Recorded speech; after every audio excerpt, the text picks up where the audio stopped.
Ansiedade, esta palavra tão falada, o que ela é do ponto de vista da psiquiatria, dentro da saúde emocional? Primeiro, precisamos diferenciar que ansiedade às vezes é utilizada para referir que a pessoa está assim, mais tensa, mais na expectativa de algo que ainda está por acontecer, como tem níveis de ansiedade que podemos na realidade pensar quando isto é uma sensação de expectativa quanto a algo que vamos fazer ou a algo que queremos para a nossa vida, ou no momento que estamos assim sobre maior pressão, quando vamos, por exemplo, fazer uma apresentação, dar uma aula, ou algum outro cenário em que se sentimos mais expostos, ou até mesmo vamos aí fazer uma viagem, ou enfim, realizar algum plano. E é importante que as pessoas utilizem essa palavra como se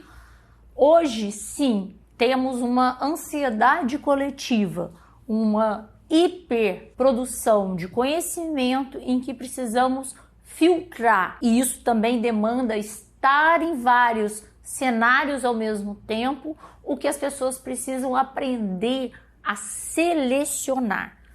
Pronto, então a ansiedade é esse estado mental de maior alerta, de maior tensão, que precisamos em determinados pontos, porque a ansiedade também, esse estado de alerta, de vigilância, é protetivo, porque precisamos ter essa sensação de proteção para que possamos, por exemplo, não dar bobeira na rua, em cidades violentas, ou mesmo nos organizarmos para realizarmos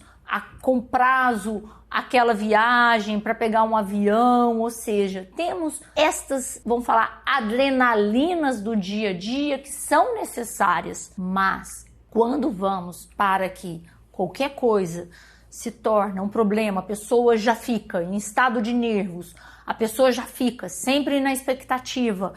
que a consome, que a cansa, que a deixa tensa, a sua cabeça vira um turbilhão, este limite já deixou de ser essa vigilância mais defensiva, natural, para um nível de sofrimento. E isto precisa ser avaliado, ou seja, se este nível de alerta, de tensão, de preocupação é de acordo com o que a pessoa está passando naquele momento, uma vivência, ou se o tom daquilo já ultrapassou o limite, já está no nível de adoecimento. Então, aí precisamos pensar, e quais são os sintomas da ansiedade? A ansiedade, ela tem sintomas físicos e também mentais. Dentro dos físicos, podemos listar alguns, como as mãos ficam frias, a pessoa pode ter alguns tremores, como se tivesse com a sensação de calafrio, de frio,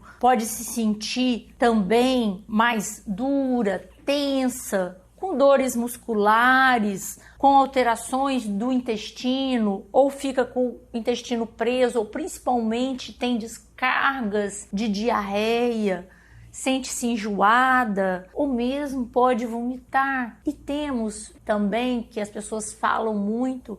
é a sensação do coração acelerado, né? Ataque cardíaco, às vezes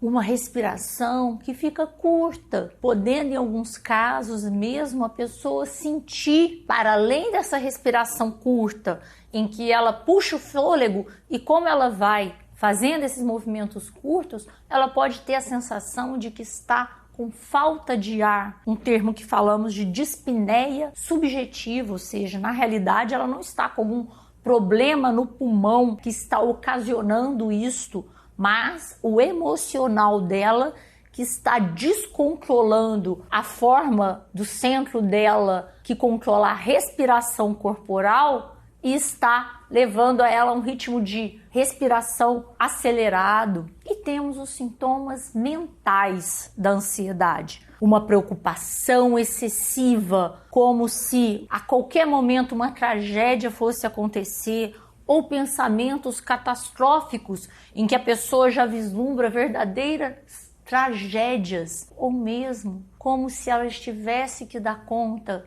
de várias coisas ao mesmo tempo, mas aquilo a atormenta, como se o ato até de escovar nos dentes se transformasse numa coisa que ocupa a cabeça daquela pessoa. Coisas simples do dia a dia passam a atormentá-la para que ela possa processar sua rotina. Então, observe isto, porque tem níveis destas sensações, destes pensamentos que todos nós podemos ter em determinados cenários, mas quando isso se transforma numa constante, num prejuízo para suas atividades, ou mesmo o faz sofrer, é o momento de procurar uma avaliação psiquiátrica criteriosa para se definir o seu nível de ansiedade, certo? Agora, quando falamos, né? O que é aí? Todo mundo fala assim, ansiedade generalizada, o transtorno de ansiedade generalizada. Ele é quando esses sintomas que eu descrevi aqui, físicos ou mentais, eles perduram na vida daquela pessoa nos últimos 6 meses. Por que essa continuidade de tempo, ou de acordo com a intensidade, a gente até fecha o diagnóstico em menor tempo, porque às vezes a pessoa está numa intensidade que paralisa a vida dela. Mas o que é importante a gente definir o tempo, porque algumas pessoas podem estar, por exemplo, para serem promovidas, mudaram de emprego, estão fazendo uma prova para admissão num processo seletivo puxado, ou mesmo passaram por alguma perda financeira, desemprego, ou seja, condições de vida que a fazem ficar num nível de tensão diferente, como vimos essas catástrofes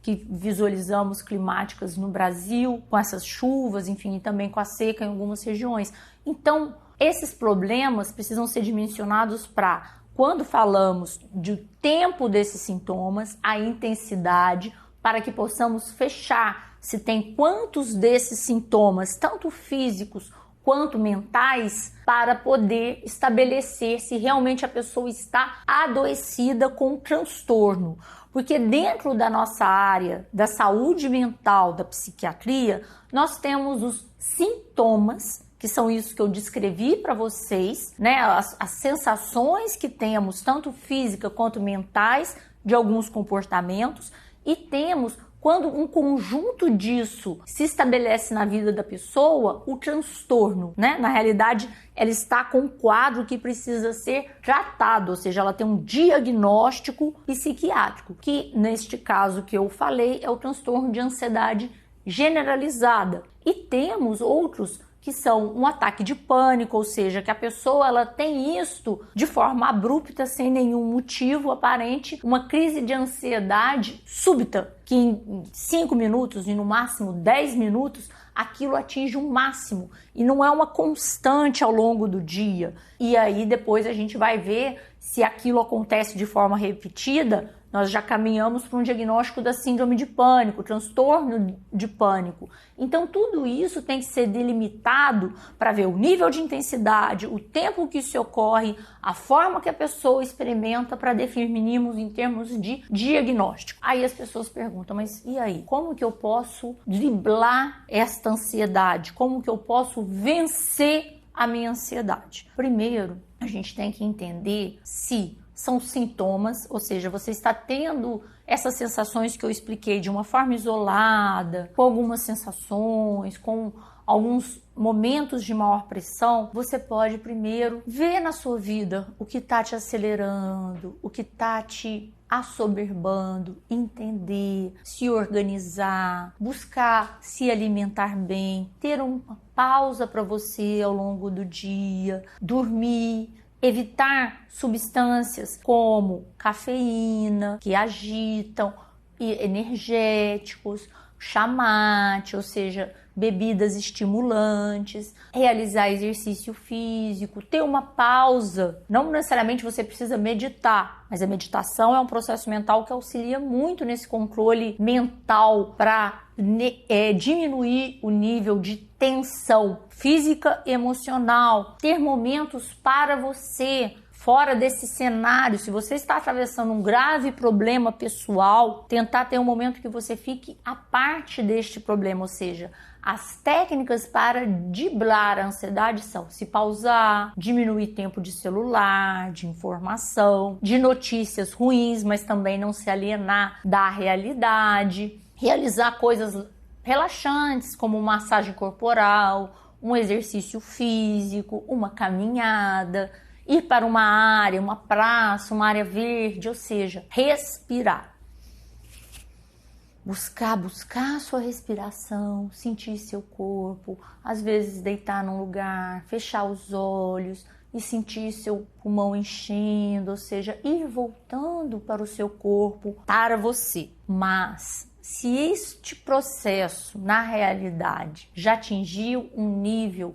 que mesmo assim isto persiste ou traz um prejuízo para a sua vida, isso vai ser definido pelo psiquiatra, você vai necessitar também, para além de técnicas, de tratamento. Sim, pois o tratamento ele é realizado com o entendimento dos sintomas, né, para você entender quais são seus sintomas de ansiedade, como você sente, mas de acordo com o nível a gente precisa, vamos falar assim, desarmar a bomba que seu organismo tem agora no cérebro, que é feito com medicamentos. Medicamentos que vão ser feitos de forma criteriosa, tanto para crise quanto em longo prazo, para que você possa se restabelecer e também entender o que você está passando. E aí, o seu médico psiquiatra vai estabelecer a programação do seu tratamento com medicamento, com terapia em associado, para você poder entender melhor como sua mente funciona, como você pode cuidar melhor da sua saúde física e emocional para desarmar